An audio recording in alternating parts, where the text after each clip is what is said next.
We got Calvin Ford here. How you doing, brother? I'm doing all right. How you doing today? Everything is all good, man. Enjoying fight week, man. How excited are you about this fight, man? Man, it ain't hit me yet, to tell you the truth, because we still got that first fight to scale. You know what I'm saying? So I'm still in coaching mode. You know, a lot of people are kind of overlooking Hector, but he had a hell of a year in 2022. Yes, he's wearing it on his shirt. Fight of the year. What did you kind of think of his performance against Chris Colbert, and then he bounced back from winning that and then winning the WBA title? Like I say, the stars are on his sides right now. You know what I'm saying? Then getting the fight with Tank, that makes it even interesting. You get what I'm saying? Sure. He just came off beating Chris Colbert. Contender, you know what I'm saying? And, you know, I was surprised that happened, and then he came back and won the belt, and then he get to fight with Tank. So, you know, I always say, put the right people around you, anything is possible. You know, now I know you're always professional. You don't really like talking about the future. You like talking about right here and now. I don't want to. Yeah, I don't. I got to deal with this. And for sure, we're not even going to address that. But what I wanted to know actually is, do you find it at least a little bit difficult to, you know, when you have a guy like Hector who's dangerous, but then you have a guy like Ryan Garcia who's kind of lurking in the background, and you know you have to be. The main thing, I just look at history. History shows when you got a big fight before the fight, pay attention to the big fight. You know what I'm saying? But the things that's been going on in the media with Tank, I just feel sorry for him, and I've been saying that since press conference. You know what I'm saying? You know, they just keep putting gasoline on the fire. So pretty much, you think this could be one of Tank's more violent knockouts, man? I don't train Tank for knockouts. In this particular fight, all the energy and stuff that he had on his mind, take it out on the person in the ring. Got it. Now, I know you said you don't predict knockouts or anything like that, but just, I know you've observed Hector. What do you kind of think that he does in the ring? He just like, okay, watch out for this, watch out for that. Nothing. He got nothing to lose. Nothing at all? Oh, you're saying he just had nothing to lose? He got nothing to lose. Gotcha. That's going to be his strongest access to me. Do you think that kind of makes a fighter fight a little bit loose, man? It depends when he get to this. This is a different level right here. You know what I'm saying? This is a different level, so we have to see. With that being said, there's got to be at least a little bit of pressure on Tank, man. Fighting at home, bunch of people, nothing, no pressure at all. Let me tell you why. It's just like the amateurs. We can't go nowhere unless we come to D.C. We are in D.C. We're going to treat it just like we can't go nowhere unless we do our job when we get in the ring. Jam-packed card. If you had to choose, I know you love them all, but if there was just one fighter on the card that you're just like, damn, I got to get to my seat and watch him, who would it be? Damon Nicholson and Andrade. That's the main fight because both of them, they're in the same lane right now. Damon is trying to get you with Andrade yet. Andrade is trying to get to the rest of the PBC fighters. This is door opener. Who you think wins that one, man? I'm going with Damon. Because Damon is my guy. Oh, I mean, I can't get mad at that. Yeah. But do you see a stoppage, points win? How do you kind of see it Like I sit there and say, I know Damon. We've been asking for this opportunity.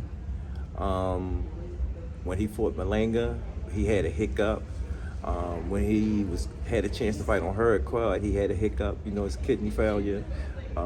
He had so many. It wasn't the fight itself. It was himself. Yeah. Now I'm saying everything is lined up. He at home, big fight again, big name. So he have all the buttons in place. Just got to do what he got to do now. What are your thoughts a little bit about Tank kind of going at least a little bit back and forth with Conor Ben on social media? I know you're not a social media guy, but you know, just kind of your thoughts. That's his thing. I think he get a kick out of that. That's just like his way of getting the kick out of certain things. So when he do stuff like that, you know, that's his. Do you think that's a fight that could possibly happen? I know Conor's at 147, but hell, Tank said he hits as hard as a cruiserweight, man. Which he do. They were supposed to show it on All Access when we checked the guy's weight and whatnot. You know what I'm saying? The guy was 160 pounds. And everybody don't know that. They were supposed to show that, you know, but they didn't. But anyway, we just got to worry about the fights in front of us. You know, when you got a guy like Tank that hits hard as hell, probably hard as anybody, maybe outside of Deontay Wilder. Like, is it kind of hard? His knockout ratio is just like Deontay Wilder. I think so. I think they're both 91%. All right. Yeah, all right. You got that. I know I do. So, you know, when you got a guy that hits that hard, is it difficult to make him not fall in love with his power, though, man? No, I mean, you know, between me and Kenny and I, we make sure he's flowing to do what he's supposed to do. You know, because again, he don't really be looking for the knockouts. In camp, I put in his head, I like the punishment. Let me see you punish a guy. Can you punish a man? Sheesh. It's a little brutal, man. Hey. You know, there's another guy on this card in Jerron Boots Ennis. The Beast. Everybody I got to said wear my Timberlands that night. Facts. Real tough. Black Air Forces too, Yeah, man. real You know, tough. a lot of people saying that he got next, man. Do you think that right now he's ready for a guy like Spencer He's ready Crawford? for all of them. Reason why? Spencer Crawford too? He's ready for all of them. Okay. Listen, the only thing Boots is missing, a name guy. Mm-hmm. Let's be for real. Yeah. That's all he's missing. Thurman ain't want to fight him, so that tells me something. Okay.